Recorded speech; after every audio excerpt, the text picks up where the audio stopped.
안녕하십니까. 저는 이제 70 먹은 할머니입니다. 제 기구한 인생에 대해 넋두리를 하고 싶었는데 이렇게 사연을 올리는 채널이 있다니 참으로 좋네요. 며느리들이 열심히 보고 있길래 저도 부탁을 해서 사연을 올려봅니다. 저에게는 참으로 슬픈 사연이지만 앞으로는 행복만 가득할 예정이라 슬픈 이야기 툴툴 털어내려 써봅니다. 말주변 머리가 없어 며느리들이 글을 대신 써주느랴 고생이겠지만 나중에 맛있는 거 사주면 되겠죠? 저는 아주 평범하게 자랐습니다. 작게 인쇄소를 하시던 아버지 밑에서 잉크 냄새를 맡으면서 자랐습니다. 어머니께서는 손이 넉넉하신 분이셔서 늘 만든 음식들을 사람들에게 베풀며 살아오셨습니다. 엄청나게 부유했던 집은 아니지만 아버지의 일거리가 끊임이 없었기에 가난에 허덕이는 일 없이 잘 먹고 무럭무럭 자랐습니다. 아버지께서는 늘 저에게 좋은 사람 만나서 시집을 잘 가야 한다고 했었습니다. 그때만 해도 여자가 일을 하면 남자가 놀고 먹는 한량인가 하는 소리를 들었다고 했습니다. 자고로 굶겨 죽이지 않을 남자와 결혼해서 아들, 딸 많이 낳고 살아야 복이 있다는 소리를 듣는다고 했죠.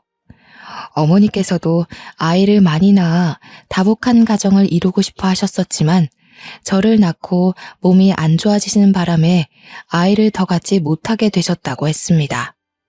하나뿐인 딸이기에 얼마나 애지중지 키웠겠습니까?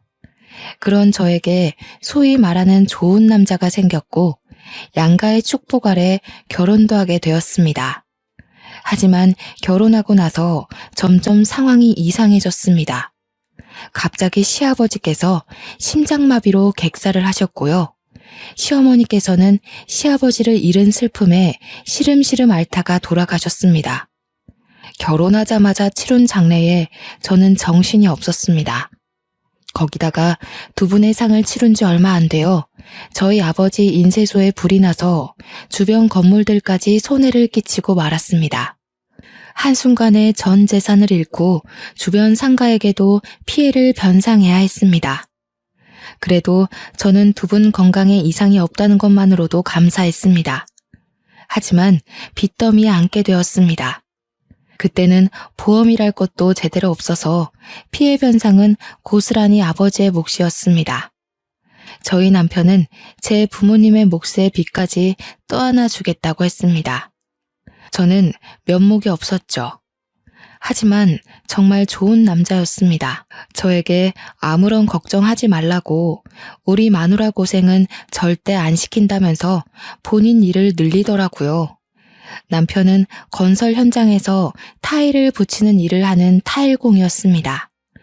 몸이 매우 힘들지만 일을 하는 만큼 돈을 벌 수 있는 직업이었습니다. 남편은 일을 늘려서 하루 종일 집에 붙어 있지 못했습니다. 그런 남편을 보면서 저희 친정 부모님은 참 마음 아파하셨습니다. 그러다가 어깨를 다친 남편이 잠시 일을 쉬게 되었어요. 목구멍에 풀칠이라도 해야 하는데 너무나도 걱정이 많았습니다. 제 걱정이 늘어나고 한숨이 늘어날 때마다 남편은 늘 미안해했습니다. 미안해 여보, 내가 다치지만 않았어도. 무슨 그런 서운한 소리를 해요. 당신이 이만큼만 다친 것도 너무 다행이에요. 저는 남편을 대신해서 일을 하기 위해 부업을 시작했습니다. 친정 부모님께서도 부업을 하는 저를 보고 같이 도와주시기 시작했어요. 그렇게 소일거리를 하며 한 푼 두 푼 모아 빚을 갚고 남편의 어깨도 회복되어 다시 일을 시작했습니다. 당시에 새로운 건축 양식이 유행하면서 화장실에만 붙이던 타일을 주방이나 거실에도 붙이기 시작했어요. 남편의 일거리는 늘었고 저희 가족은 다시 안정을 찾을 수 있었습니다. 저는 하던 부업을 놓치지 않고 열심히 가게의 보탬이 되기 위해 노력했습니다. 그러던 어느 날 친정 어머니께서 저에게 급히 전화를 하셔서는 혹시 임신했냐고 물어보시는 거예요. 저는 별다른 증상을 못 느끼고 있었는데 순간 생리가 늦어지고 있다는 것을 알았습니다. 그래서 왜 그러느냐 여쭈어 봤더니 글쎄 친정어머니 꿈에 황금거위가 날아와서 황금알 하나를 품에 쏙 안기고 사라졌다는 거예요. 내가 태몽을 꾼 게 확실하지? 아직 몰라요. 생리가 좀 늦어지긴 하는데.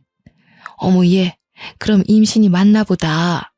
근데 내가 이게 태몽인지 아닌지 조금 헷갈렸던 부분이 있는데. 꿈 끝이 별로 안 좋았어요? 아니 글쎄 내가 알을 잘 품고 가다가 돌부리에 넘어져서 알을 깨트렸지 뭐야. 근데 노른자가 2개나 있더라고. 터지긴 했지만 그래도 괜찮겠지? 저는 어차피 꿈이고 아직 임신한 것도 아닌데 너무 걱정하지 마시라고 전했습니다. 그날 저녁 약국에서 임신 테스트기를 사왔어요. 약사님께서 아침 첫 소변으로 하는 게 가장 정확하다고 하셔서 다음날 아침까지 기다렸습니다. 임신 테스트기에는 양성 반응이 떴어요. 제가 정말로 임신을 하고 만 것이었죠. 아이를 벌써 가지려는 계획은 없었지만 그 당시에 계획이라는 게 뭐가 있나요? 생기면 생기는 대로 낳는 것이 당시의 규칙이었죠. 그런데 이상하게도 먹는 거 없이 살이 많이 찌기 시작했어요. 입덧이 꽤 심한 편이었음에도 불구하고 다른 임산부들보다 배가 훨씬 불러왔습니다. 그 당시에는 조산원이라는 곳에서 애를 낳는 것이 대부분이었습니다. 돈이나 좀 있거나 아니면 고위험군 산모일 경우에나 병원에서 애를 낳았죠. 산파가 아이를 받는 전문 조사원에 다니고 있었으니 요즘 말하는 초음파니 뭐니 그런 검사는 없었습니다. 남편은 그냥 남들보다 아이가 큰가 보다 했지만 저는 뭔가 불안했어요. 고작 임신 4개월일 뿐인데 다른 임산부들 7개월쯤 되는 배를 가지고 있었거든요. 저는 남편이 일이 바빠 혼자 병원으로 향하고 있었습니다. 평소와 다를 거 없이 버스 정류장에서 버스가 언제 오나 목 빠지게 기다리고 있는데 뒤에서 누군가가 저를 불렀습니다. 뒤를 돌아봤는데 아무도 없었어요. 영 꺼림칙해서 앞을 보려는데 다시금 소리가 들려왔습니다. 저 멀리서 웬 할머니 한 분이 색동 저고리를 입고 저에게 손짓을 하고 있었어요. 저는 덜컥 겁이 났습니다. 너무나도 선명하게 보이는 색동 저고리에 제가 귀신을 보고 있나 싶었거든요. 제가 쭈뼛쭈뼛하면서 무시하려고 하자 할머니는 제게 큰 소리를 내면서 말했습니다. 당장 이리 오래도. 저는 제 귀를 쩌렁쩌렁하게 울리는 호통에 놀라서 뭔가를 홀린 듯 할머니 앞으로 다가갔어요. 할머니는 길에서 돗자리를 펴놓고 사주 같은 걸 봐주시는지 작은 나무상에 한자로 된 책을 3권 정도 올려두셨더라고요. 저는 임신한 몸이라 솔직히 뭔가 내키지 않았습니다. 호주야, 이름이 뭐고? 제 이름이 왜요? 우리 할망은 그렇게 말대꾸하는 거 안 좋아한다. 이름이 뭐고? 윤순애입니다. 아이고, 이름 획수가 잘못된 게 틀림없네. 진실한 순자 쓰나. 제 이름은 참으로 진실로 할 때 순자를 쓰고 있었습니다. 한자를 말하지도 않았는데 덜컥 맞추는 할머니에 소스라치게 놀랐습니다. 우리 할망이 그러는데 이름에 삼수변 삼액자가 붙어야 하는데 기구한 운명의 획이 하나 추가되어 죽을 사가 붙었다고 하시는구만. 진실로 순자가 아니라 따라 죽을 순이 붙었어. 저는 너무나도 기분이 나빴습니다. 제 아이가 뱃속에 떡하니 자리를 잡고 있는데 그런 불길한 소리를 하니 얼마나 불안하고 불쾌했겠습니까? 자리를 박차고 일어나려고 하는데 할머니께서 제 손을 꽉 붙들어 매셨어요. 그 힘이 얼마나 강하던지 제가 감히 이길 수 없는 정도였습니다. 갑자기 눈알을 확 뒤집었다가 푸시더니 제 눈을 똑바로 쳐다보고 제 배를 뚫어져라 보셨습니다. 그러더니 쌀알을 몇 개 휙 던지시고는 중얼중얼 하시는 겁니다. 저는 너무 소름 끼치고 무서워서 도망가고 싶었는데 2 다리가 묶인 것 마냥 그 자리에서 일어날 수가 없었습니다. 너무 끈끈하게 묶여 있어서 내가 그 끈을 함부로 풀어낼 수가 없네. 자네 아이 둘 다 살리고 싶으면 한 아이를 포기해야 해. 아이 둘 다 살리고 싶으면? 그게 무슨 소리래요? 뱃속의 아이 말이야. 쌍둥이를 가졌잖아. 저는 그제서야 제 배가 왜 남들보다 큰지 이해가 갔습니다. 병원에 가서 정확하게 검사한 것은 아니지만 어머니의 태몽에서 쌍란이 나온 것도 그렇고 지금 할머니께서 쌍둥이라고 하는 것도 그렇고 말이죠. 저는 뭔가 깨달음을 얻은 듯한 얼굴을 했지만 그럼에도 불구하고 의문이 남았습니다. 제가 쌍둥이를 가졌을 수도 있지만 둘 다 살리고 싶으면 한 아이를 포기하라는 게 무슨 소리세요? 우리 할망이 자세하게 말해주면 운명이 바뀐다고 했는데 자네 인생이 기구해서 내가 조금 더 풀어주지. 뱃속의 쌍둥이 명이 짧아 따라 죽을 운명이란 말이다 이거야. 저는 점점 듣는 게 거북해졌습니다. 아직 태어나지도 않은 아이들에게 저주를 퍼부어도 너무 심하게 붙는 것 같았습니다. 할망인지 뭔지가 귀신인지 신인지 모르겠지만 우리 아이에게 저주를 붓는 것만 같았어요. 애 둘 다 낳을 생각 말고 하나만 낳아. 하나를 일찌감치 지우면 그 수명이 다른 쌍둥이에게 붙어서 오래오래 살 거요. 아니, 무슨 그런 저주를 퍼부으세요? 저주라니. 내 말을 들어야 다들 오래 살 수 있어. 그 아들이 따라 죽을 업보를 타고 태어나는 거니까. 내 말 들어.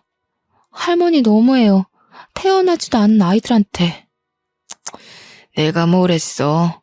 저 업보를 타고난 인간들은 내 말을 듣지 않는데도. 갑자기 목소리가 바뀐 할머니는 저를 확 째려보셨습니다. 이전까지는 호통은 치셔도 눈빛은 안타까워하는 눈빛이셨는데 지금은 눈빛에 도끼가 가득했어요. 자식은 물론이고 다른 사람도 살고 싶으면 애 하나를 버려. 그러면 그 수명 골고루 나눠 먹을 테니. 그러더니 할머니는 저의 다른 말들을 모두 무시한 채 나무 탁상을 탁탁 챙기고 돗자리를 휘리릭 말아서 들고는 골목 끝으로 사라졌습니다. 저는 멍하니 사라지는 할머니의 뒷모습을 바라보았어요. 그러다가 정신을 차리니 제가 뭘 하고 있었는지를 모르겠더라고요. 홀렸다는 말의 뜻을 정확하게 알 수 있는 순간이었습니다. 저는 원래의 목적대로 산부인과에 가기 위해서 버스에 올라탔습니다. 버스를 타고 병원으로 가는 내내 속이 울렁울렁 거리더라고요. 가까스로 정신을 부여잡고 병원에 도착해서 검사를 마치니 정말로 쌍둥이가 뱃속에 있다지 뭐예요. 참말로 신기한 경험이 아닐 수 없습니다. 친정엄마가 꾸신 꿈도 그렇고 점쟁이로 보여지는 할머니도 그렇고 모두들 저에게 쌍둥이에 관련된 이야기를 해주셨으니까요. 그런데 쌍둥이인 걸 알자마자 제 마음속에 불안의 촛불이 탁 켜졌습니다. 쌍둥이 명이 짧아 따라 죽을 운명이란 말이다. 저는 서둘러 동네로 왔습니다. 그리고는 점쟁이 할머니가 있었던 그 자리로 달려갔어요. 하지만 할머니의 흔적은 그 어디에도 없었습니다. 저는 지푸라기라도 잡는 심정으로 할머니를 아는 사람들을 찾기 시작했어요. 근처 상인들이라면 충분히 알고도 남았을 것이라고 생각했습니다. 저기요, 과일가게 아주머니. 여기서 앉아서 점을 보시던 색동옷 입은 할머니 못 보셨어요? 어머 새댁, 무슨 꿈이라도 꿨어? 이 근처에는 그런 점쟁이 할멈 없어. 내가 여기서 장사를 10년 넘게 했는데 그런 할머니는 못 봤는걸? 아까 한 2시간 전만 해도 있었는데 참말로 못 보셨어요? 색동옷을 입었으면 눈에 딱 띄었을 텐데 난 못 봤어. 여기서 색동옷 입고 앉아 있었다가는 미친 사람으로 오해받기 딱 쉽지. 나도 그런 할머니는 본 적이 있는데 새댁이 잘못 본 거 아냐? 저짝 골목 끝으로 가면 무당집이 하나 있긴 한디. 근데 뱃속에 애도 있으면서 귀신이라도 붙어오면 어떡해? 저는 마지막 상인분의 말씀을 기억해두고 골목 끝에 있는 무당집을 찾아갔습니다. 임신해서 부른 배를 하고 들어가기 좀 무서웠지만 금방 점쟁이가 버선발로 나와 저를 맞이해 주었습니다. 하지만 제가 낮에 봤던 할머니가 아니었어요. 저는 점을 보지 않겠다고 하고는 다시 나왔습니다. 그 이후로도 며칠을 버스 정류장 앞에서 할머니가 앉아있던 곳을 바라보며 기다렸지만 그 할머니는 영영 나타나지 않았습니다. 정말 소름이 쫙 돋았어요. 그 할머니는 도대체 어디서 나타나 저에게 말을 걸고 사라진 걸까요? 뱃속에 제 아이가 쌍둥이라는 것은 어떻게 알았을까요? 저는 좋은 것만 생각하기로 결심했습니다. 나쁜 기억들은 모두 지우기로 했어요. 그저 제가 아이들을 더욱 잘 살피고 위험하지 않게만 키우면 될 것이라고 생각했습니다. 시간이 흐르고 흘러 조산원에서 저는 쌍둥이를 낳았습니다. 꼬박 20시간이 넘는 진통 끝에 자연분만을 했고 둘째 아이가 조금 늦게 나오는 바람에 덜컥 겁을 먹었지만 능숙하신 조산사가 아이를 잘 꺼내주었습니다. 둘 다 일란성 쌍둥이로 아들이었는데 너무너무 예쁘고 귀여웠습니다. 남편은 타일 일로 바쁜 와중에도 아이들을 보느랴 시간 가는 줄 몰랐습니다. 더군다나 제가 난산이었기 때문에 제 몸까지 살펴주느라 정말 고생이 많았어요. 처음 출산이다 보니 모르는 게 너무나도 많았습니다. 우리 아이가 왜 우는지 이유조차 모르면서 그저 끌어안고 달래기 바빴습니다. 친정 어머니께서 도와주지 않으셨다면 정말 하루가 어떻게 흘러가는지도 모르는 채 살았을 거예요. 가끔은 너무 울어대는 쌍둥이들 탓에 정신이 나갈 것 같았지만 그럼에도 내 새끼라 그런지 정말 예뻤습니다. 잘 때는 또 얼마나 천사 같던지요. 아이를 키우며 정신없이 살았습니다. 너무 정신이 없어서 저희 친정아버지께서 암에 걸렸다는 사실도 모를 정도로 말이죠. 저희 쌍둥이가 돌이 채 되기도 전에 친정아버지는 암이 급격하게 번져서 돌아가시고 말았습니다. 수술이건 항암이건 손을 쓸 사이도 없이 그렇게 갑자기 말이에요. 아버지는 우리 아이들이 밥을 얼마나 잘 먹는지, 걸음마를 언제 뗐는지 엄마 아빠 하고 부르는 것도 모른 채 돌아가셨습니다. 저희 친정 어머니께서는 결국 외로움을 견디지 못하시고 저희와 합가를 하게 되었습니다. 합가를 하는 동안 아이들을 얼마나 극진히 보살펴 주셨는지 몰라요. 하지만 아이들의 웃음소리가 끊이지 않고 들려도 마음 한구석에 깊이 자리 잡은 외로움은 어떻게 채울 수가 없었습니다. 아이들이 커가는 속도가 참 빠르잖아요. 저희 어머니의 늙는 속도도 참 빨랐습니다. 어느 날부턴가 멍하니 창밖을 보면서 제게 말씀하셨어요. 나는 섬에 가서 살고 싶었어. 바다도 보고 산도 보면서 공기 맑은 곳에서 네 아버지와 그렇게 늙어가고 싶었지. 매일 아침마다 저에게 똑같은 소리를 반복하셨어요. 저는 그것이 아버지를 그리워하는 마음인 줄 알았는데 아니었습니다. 가끔은 요리를 하시다가 냄비를 태워 먹기도 하고 어느 날은 집이 몇 호였는지를 헤매기도 하셨지만 저는 별 대수롭지 않게 생각했습니다. 그러다가 아이들이 어린이집에 갈 나이가 되었고 남편은 타일 시공을 직접 하지는 않지만 현장에 계속 나가 있느라 바쁜 와중이었죠. 저는 친구들과 약속이 있어 어머니께 아이들을 하원시켜달라 말씀을 드렸습니다. 어머니는 4시까지 꼭 데리러 가겠다고 하셨지만 저는 친구들을 만나다가 어린이집에서 전화가 걸려와 황급히 집으로 가야 했어요. 어머니, 쌍둥이들 하원 시간이 넘었는데도 안 오셔서요. 그때는 이미 저녁 6시를 넘긴 시간이었습니다.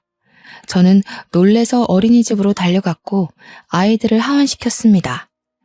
어머니께 무슨 일이 일어난 건가 싶어서 전화를 걸어보았지만 받지 않으셨어요. 놀란 마음을 부여잡고 집으로 가니 어머니께서 또 멍하니 창밖을 바라보고 계셨습니다. 엄마, 왔니? 그 아이들은 누구니? 저는 소스라치게 놀랐습니다. 어머니는 치매가 오신 거였어요. 그동안 수많은 증상이 있었음에도 불구하고 저는 제가 사는 게 바빠서 그걸 알아차리지 못한 것이었어요. 부랴부랴 어머니를 모시고 병원에 갔더니 이미 치매 증상이 꽤 오랜 시간 있었으며 진행이 된 터라 약으로 조절하기 힘들다고 했습니다. 저는 한동안 눈물로 밤을 지새워야 했습니다. 결국 어머니는 중증 치매 환자라는 검사 결과를 받게 되었고, 아이들과 함께 살면서 위험한 일이 반복되어 결국 요양원으로 모시게 되었습니다. 어린이가 되어버린 어머니께서는 요양원에 들어가지 않겠다고 난리를 치셨지만 어쩔 수 없었습니다. 그런데 요양원에 들어가 외로움에 시름시름 앓던 어머니께서는 6개월 만에 자다가 돌아가셨습니다. 저는 너무 놀라서 요양원에 찾아가 혹시 제대로 잘 보살피지 않은 건 아닌지 확인해 보았지만 병원에서도 자연사로 결론 짓더라고요. 그때가 겨우 우리 아들들이 5살일 때였습니다. 저는 결혼부터 지금까지 시부모님, 친정부모님 4분을 모두 보내드려야만 했습니다.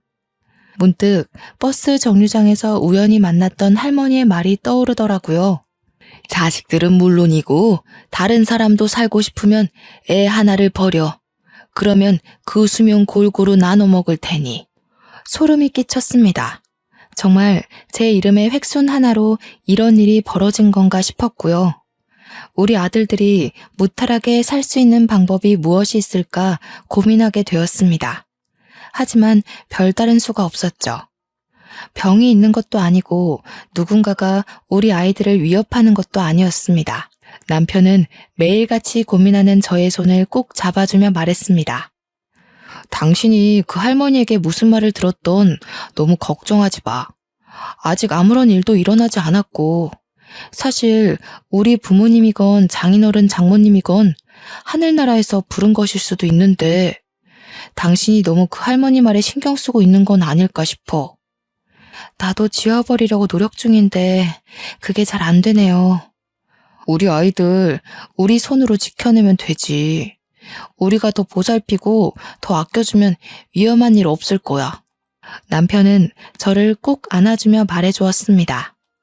저는 불안함을 조금 내려놓기로 했어요.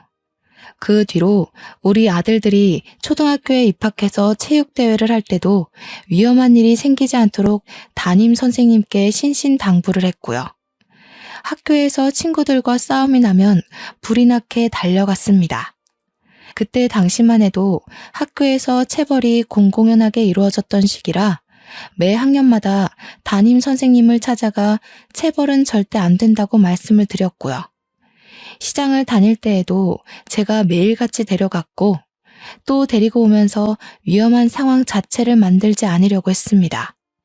물론 주위에서는 너무나도 극성이라고 손가락질을 하기도 했죠. 하지만 자식 목숨이 달린 일인데 어느 부모가 가만히 있을 수 있겠습니까? 우리 아이들은 무럭무럭 자랐습니다. 울음만 까져도 제가 소스라치게 놀랐기 때문에 정말 남자 아이들로서는 별로 상상할 수 없을 정도로 흉터 하나 없이 잘 컸습니다. 예방접종을 할 때에도 일일이 알레르기 검사를 하고 안전성을 수십 번 물어보고 맞췄으니까요. 아이들이 고등학생이 된 이후부터는 마음이 한결 편하더라고요. 성인과 별 다를 것 없는 몸을 하고 있었으니까요. 우리 아들들이 키도 꽤 컸고 몸도 다부졌거든요. 무엇보다 예의도 바르고 제 말을 잘 들어주는 자상한 아들들이었습니다. 정말 아픈 데 하나 없이 다치는 데 하나 없이 잘 자라주었습니다. 저는 평온한 일상이 반복되자 점쟁이 할머니의 말을 완전히 까먹어버렸습니다. 그도 그럴 게 수능도 잘 치렀고 대학도 둘 다 원하던 학과에 붙었거든요. 대학생이 되어 초반에 놀러 다니느랴 집에 잘 안 들어왔을 때는 조금 걱정이 되었지만 아들들은 걱정 말라고 했습니다. 그렇게 제일 걱정이던 군대도 잘 다녀오고 대학도 졸업하고 둘 다 취직이 되었을 땐 저와 남편 모두 안심했습니다. 남편은 저에게 웃으며 놀리기까지 했죠. 어릴 때는 어디 다쳐서 피라도 나면 기절할 것처럼 굴었던 사람이 그봐 마음을 달리 먹으니까 우리 아들들도 잘 자라서 이렇게 어엿한 성인이 됐잖아. 저는 남편을 보며 활짝 웃었습니다. 사람은 역시 마음먹기에 달린 거라 생각했죠. 그러던 도중 첫째 아들이 여자친구를 소개시켜주겠다고 했습니다. 아들들 모두 34살이니 결혼 정년기라고 생각은 했지만 저렇게 이야기를 하니 속이 시끌시끌한 건 어쩔 수 없더군요. 첫째가 피아노를 전공했다던 여자를 데리고 왔고 늘씬늘씬하고 예쁜 것이 한눈에 마음에 들었습니다. 인사를 나누는 자리에서 처음에 저를 어색해했지만 제가 마음을 열고 다가가니 사르르 녹는 애교를 장착하고 저를 대하더군요. 이래서 우리 아들이 푹 빠진 건가 보다 싶었습니다. 양가가 인사를 드릴 때도 참 화기애애했습니다. 결혼식 분위기도 참 좋았고 결혼하고 나서는 더욱 좋았습니다. 우리 아들이 살가운 성격은 아니었는데 며느리가 오고 나서부터 참 저를 이모저모 많이 챙기더군요. 며느리가 시켜서 하는 일이라도 참 고마웠습니다. 첫째 며느리가 결혼 4개월 만에 임신했다고 했을 때 저와 남편은 초음파 사진을 들고 눈물을 흘리기도 했으니까요. 첫째 며느리의 임신 경사와 더불어 둘째 아들도 결혼하겠다고 했습니다. 미술 선생님으로 재직 중인 여자라고 했습니다. 둘째 며느리는 참 조용조용하면서도 진득하니부터 일을 할 줄 아는 아이였습니다. 큰 며느리처럼 살갑게 붙어서 이런저런 이야기를 나누거나 하진 않았지만 늘 제 옆에서 조용히 제가 하는 일을 거들었죠. 그 야무진 손이 얼마나 예뻐 보였는지 모릅니다. 첫째 며느리는 출산 후에도 피아노를 계속했고 연주회에 우리 가족 모두를 초대하기도 했습니다. 강렬한 드레스를 입고 피아노를 연주하는 큰 며느리는 참 다른 사람 같아 보였습니다. 정말 멋있고 대단하더라고요. 그 이후에도 제가 연주회 가는 것을 좋아하니 무슨 일이 있으면 연주회 티켓을 주었습니다. 며느리 친구들의 공연을 같이 보러 가기도 했고요. 둘째 며느리는 학교에서 미술 선생님으로 일을 하면서도 자기 전시회라는 것을 열더라고요. 미술이라는 걸 하나도 모르는 제가 봐도 그림이 너무 아름다웠습니다. 제가 멍하니 둘째 며느리의 작품을 보고 있자 며느리가 저를 위해 그림을 그려주기도 했네요. 그걸 보고 첫째 며느리도 둘째 며느리에게 작품을 사기도 했고요. 둘째 며느리는 돈 받고 팔 수 없다고 그냥 드리겠다고 둘이 티격태격하다가 정말 싸움이 나기도 했네요. 가운데서 중재하느라 제가 얼마나 진땀을 뺐는지 모릅니다. 첫째 며느리가 출산하고 얼마 지나지 않아 둘째 며느리도 임신을 했고 첫째 며느리가 둘째도 가졌다는 소식을 전해왔습니다. 한순간에 대가족이 되어버려 저와 남편은 정신이 없었죠. 첫째 며느리가 아이를 봐달라고 하면 한달음에 달려가 아이를 돌봐주기도 했고 제가 먼저 아이를 돌봐줄 테니 목욕탕이라도 가서 때라도 밀고 오라고 할 때도 있었습니다. 그럴 때마다 같이 못 가서 아쉽다는 며느리를 어찌 예뻐하지 않을 수가 있을까요? 정말 고부간의 갈등이라는 건 하나도 겪어본 적이 없습니다. 첫째네 손주 2명에 둘째네 손주 하나, 이렇게 세 아이를 동시에 돌봐 집안이 난장판이 되어도 참 즐거웠습니다. 며느리들도 저를 얼마나 의지했는지 모릅니다. 그러던 도중 저에게 또 한 번 시련이 찾아왔습니다. 하나뿐인 제 남편이 세상을 떠나버린 것이었습니다. 사고였지만 제 마음은 받아들이기가 힘들더라고요. 아들과 며느리들 손주들까지 할 거 없이 장례식장을 지키고 사돈댁들도 전부 와서 저를 위로해 주었습니다. 첫째 며느리와 둘째 며느리 모두 남편의 몫까지 저를 챙기겠다고 진심의 눈물을 흘리며 약속했죠. 저는 너무나도 외롭고 쓸쓸했지만 매일같이 전화하고 자주 찾아오는 며느리들 덕에 그 슬픔도 훌훌 털어낼 수 있었습니다. 오죽하면 저에게 합가를 하자고 하는데 도무지 아들네 집에 얹혀 살 마음까진 들지 않더라고요. 대신 남편과 아이들을 키우며 한평생 살았던 집을 처분하고 작은 빌라로 이사를 갔습니다. 첫째와 둘째네 집 모두 가까운 동네로 말입니다. 집이 가까워지니 며느리들도 더 자주 저를 찾아오더군요. 저는 정말 시간 가는 줄 모르고 며느리들과 신나게 놀러 다녔습니다. 어찌나 서울 구석구석에 맛집이 넘치고 카페들이 넘치던지 생전 남편이랑은 가본 적도 없는 곳이었어요. 며느리들과 돌아다니면서 얼마나 재미졌는지 모릅니다. 그러자 둘째 며느리가 여행을 가는 것이 어떻겠냐고 묻더라고요. 생각해보니 남편이 살아있을 때 전부 다 같이 가족여행을 떠나본 적이 없었던 거예요. 아버님 살아계실 때 갔어야 했는데 너무 아쉽네요. 그래도 이번 여행에서 우리 재밌게 놀다가 와요, 어머님. 맞아요. 제가 고기 하나는 진짜 잘 굽거든요. 형님, 고기는 제가 구울 테니까 집게 탐내지 마세요. 며느리들은 제가 좋다고 하니 바로 강원도에 있는 펜션을 예약하더라고요. 고기도 구워 먹고 물놀이도 할 수 있다면서 아주 좋아했어요. 사는 게 바빠 아들들 데리고 좋은 곳으로 여행을 떠나본 적 없어서 참 미안하면서도 설레더군요. 첫째 아들의 둘째 손주와 둘째 아들네 첫째 손주는 너무나도 아기라서 사돈댁들이 맡아주시겠다고 즐거운 여행 다녀오라 하시더라고요. 저는 감사 인사를 전화로 전달하고는 첫째 아들네 차에 올라타려 했는데 갑자기 첫째 손주가 떼를 쓰기 시작했습니다. 할머니랑 엄마랑 작은 엄마랑 이렇게 탈래요. 응? 아빠가 운전하는 차에 타지 않고? 여자는 여자끼리, 남자는 남자끼리. 요즘 유치원에서 여자 남자 편갈라서 논다고 하더니 집에서도 이러네요. 형수님, 조카가 원하는데 뭐 어때요? 저랑 형이랑 운전해서 갈 테니 형 차를 형수님이 운전해서 오시면 되겠네요. 좋아. 손주의 바람대로 여자차, 남자차 나눠서 타기로 했습니다. 첫째 며느리가 운전하는 차에 저와 손주 둘째 며느리가 타고 둘째 아들이 운전하는 차에 첫째 아들이 앉았습니다. 그렇게 강원도 횡성에 있는 펜션에 가기로 하고는 차를 출발해서 한창 고속도로를 타고 있었습니다. 두 번째 휴게소에서 만나자 약속을 했다고 했는데 아무리 기다려도 아들네 차가 도착하지 않았습니다. 불안한 마음에 며느리들이 전화를 해봤지만 둘 다 전화도 받지 않았고요. 모르는 번호로 전화가 걸려오고 나서야 저는 점쟁이의 말이 떠올랐습니다.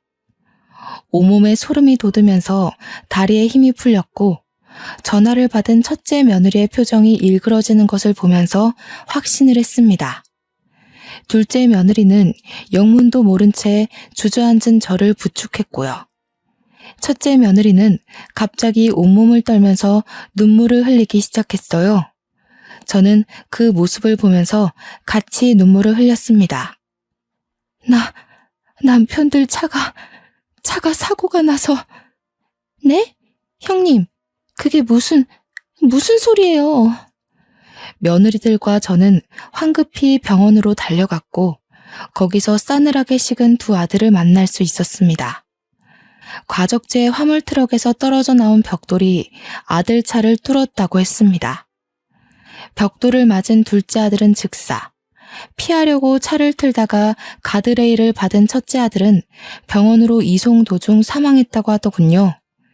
그게 우리 아들들 나이가 고작 40살일 때였습니다. 아들들의 장례를 어떻게 치렀는지 기억도 나지 않습니다. 너무나도 정신이 없었고 온통 곡소리뿐이었습니다. 저는 더 이상 흐를 눈물도 없겠구나 했는데 또 눈물이 나오더라고요. 며느리들은 저를 붙잡고 어머니 어떡해요 하는데 해줄 수 있는 말이 없더군요.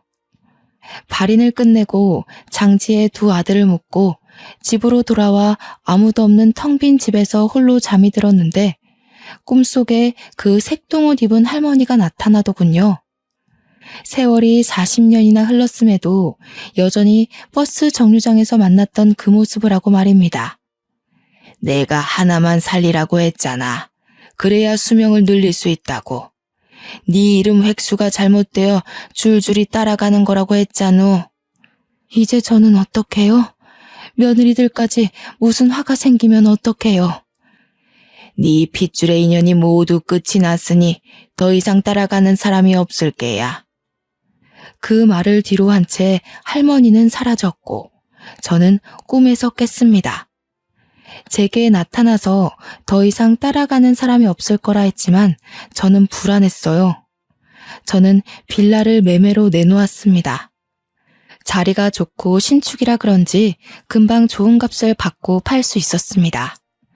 남편과 살았던 집을 팔고 남았던 돈과 빌라 매매값을 합치니 수중에 4억 정도 생기더라고요. 저는 며느리들을 불렀습니다. 그리고 각각 2억씩 나눠주었죠. 며느리들은 절대 받지 못한다며 한사코 거절했지만 제가 큰 소리를 내니 마지못해 받았습니다.